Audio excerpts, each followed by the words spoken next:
ஒரு கார்த்திகை மாத கருக்கிருட்டு. செங்கல்பட்டிலிருந்து படப்பிடிப்பை முடித்துக்கொண்டு எம்ஜிஆர் அவர்கள் நடுநிசி 12 மணி வாக்கில் காரில் வந்து கொண்டிருக்கிறார். கண் விழித்தவாறே தனது காரில் எம்ஜிஆர் அவர்கள் வந்து கொண்டிருந்த பொழுது வழியில் போலீஸ் உடையில் நின்ற ஒருவரை பார்க்கிறார். எம்ஜிஆர் அவர்களின் கார் அவரை கடந்து செல்கின்ற போது எம்ஜிஆர் அவர்களின் நெஞ்சில் பொறி தட்டுகிறது. ஆள் நடமாட்டமே இல்லாத இந்த அர்த்த ராத்திரியில் அந்த போலீஸ்காரர் பஸ்ஸுக்காக காத்து நிற்கிறார் என்பதை எம்ஜிஆர் அவர்கள் புரிந்து கொள்கிறார். உடனே தனது டிரைவரிடம் காரை நிறுத்த சொல்கிறார் எம்ஜிஆர். கார் பின்னோக்கி வருகிறது. போலீஸ்காரரின் அருகில் காரை நிறுத்தி கதவை திறந்து ஏறுங்கள், எங்கே போக வேண்டும் என்கிறார் எம்ஜிஆர். பரவாயில்லை, நான் பஸ்ஸிலே வந்து விடுகிறேன் என்கிறார் அந்த போலீஸ்காரர். நேரமாகிவிட்டது, இனி இந்த ரூட்டில் பஸ் கிடையாது, ஏறிக்கொள்ளுங்கள் என்று எம்ஜிஆர் அவர்கள் வலுக்கட்டாயம் செய்ய போலீஸ்காரர் வேண்டா வெறுப்பாக ஏறுகிறார். காரின் உள்ளே லைட் போட்டு சாப்பிட்டீங்களா என்று கேட்டுக்கொண்டே தனது சீட்டுக்கு பின்னால் இருந்த பிஸ்கெட் பழங்களை எடுத்து கொடுக்கிறார் எம்ஜிஆர். இப்படி ஓசியில் பயணம் செய்வதே எனக்கு உடன்பாடில்லை. இன்னும் நீங்கள் உண்ண சொல்லி வேறு என்னை இழிவுபடுத்தாதீர்கள் என்று போலீஸ்காரர் மறுக்கிறார். எம்ஜிஆர் அவர்கள் பூரிக்கிறார். இருப்பவனிலிருந்து இல்லாதவன் வரை படித்து பதவியில் இருக்கும் எத்தனையோ பேர் எனக்கு அது வேண்டும் இது வேண்டும் என்று எம்ஜிஆர் அவர்களிடம் வேண்டியதை பெற்று செல்கிறார்கள்.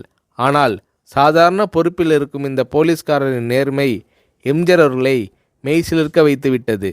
எம்ஜிஆர் அவர்களின் கார் கத தூரத்தில் வந்து கொண்டிருந்தாலும் காரின் நிறத்தையும் ஒளியையும் மனம் கமலும் ஓடிக்கான் வாசனையையும் வைத்து இது எம்ஜிஆர் அவர்களின் கார் என்றும் கார் சென்ற தடத்தை தொட்டு வணங்குகின்ற அளவுக்கு புகழுடன் திகழ்ந்த நேரம் அது.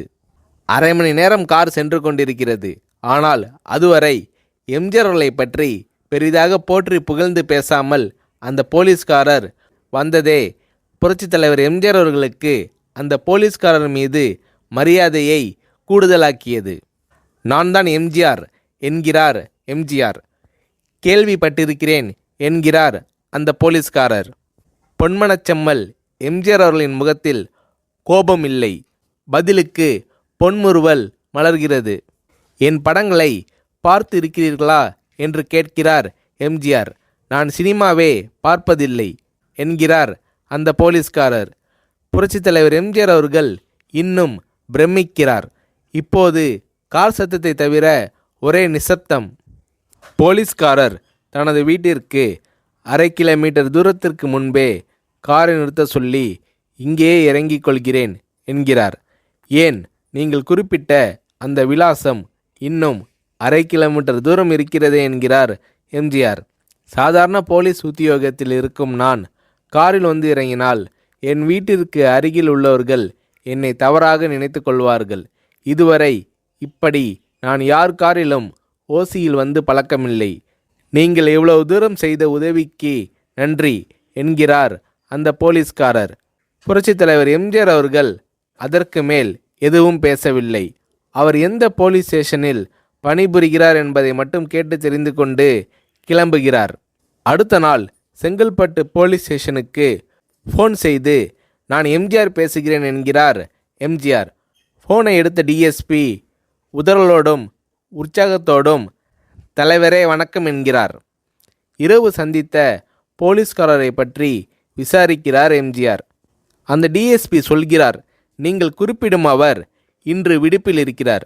அவர் கையூட்டு வாங்காதவர், கடமை தவறாதவர், காவல்துறையின் நேர்மைக்கு இவரே இலக்கணம். வெற்றிலை பாக்கு, பீடி, சிகரெட் போன்ற போதை வஸ்துக்கள், நாடகம், சினிமா போன்ற பொழுதுபோக்கு அம்சங்களையெல்லாம் இவர் அறியாதவர். கல்யாண வயதில் உள்ள 3 பெண்களையும் கரை சேர்க்க முடியாமல் கஷ்டத்தில் இருக்கிறார் என்கின்ற விபரம் டிஎஸ்பியால் எம்ஜிஆர் அவர்களுக்கு சொல்லப்படுகிறது. அவரை நாளை என் தோட்டத்திற்கு வர சொல்லுங்கள் என்கிறார் எம்ஜிஆர். கேட்டுக்கொண்ட டிஎஸ்பி உங்களோடு ஃபோனில் ஆளுக்கு ஒரு வார்த்தை பேச இன்ஸ்பெக்டர், சப் இன்ஸ்பெக்டர் உட்பட எல்லோரும் ஆசைப்படுகிறார்கள். ஃபோனை அவர்களிடம் கொடுக்கலாமா என்கிறார். எம்ஜிஆர் அவர்கள் கொடுங்கள் என்கிறார். பேசுகிறார். அந்த போலீஸ் ஸ்டேஷனே புண்ணியம் பெற்றதாக மகிழ்ச்சி அடைகிறார்கள் அந்த போலீஸ்காரர்கள். மறுநாள் அந்த போலீஸ்காரர் ராமவரம் தோட்டத்திற்கு அழைத்து வரப்படுகிறார். அவரிடம் பேப்பரில் மடித்த பெரிய பணக்கட்டை கொடுத்து, இதை வைத்து உங்கள் பெண்களின் கல்யாணத்தை நடத்துங்கள் என்கிறார் எம்ஜிஆர். போலீஸ்காரர் மறுக்கிறார். நான் ஏதாவது உங்களிடம் காரியமாற்ற சொல்லி அதற்காக கொடுத்தால் அது தவறு. என்னால் ஆக வேண்டியது உங்களுக்கும், உங்களால் ஆக வேண்டியது எனக்கும் எதுவும் இல்லை. நான் உங்கள் கூட பிறந்த ஒரு சகோதரனாக நினைத்து கொடுக்கிறேன், பெற்றுக்கொள்ளுங்கள் என்று சொன்ன பிறகு கேட்டும் கூட கிள்ளி கொடுக்காத கனவான்கள் வாழும் இந்த உலகில் ரோட்டில் நின்றவனை அழைத்து சென்று அள்ளி கொடுத்த எம்ஜிஆர் அவர்களின் கருணையில் நெகிழ்ந்து போய் பெற்றுக்கொள்கிறார் அந்த போலீஸ்காரர்.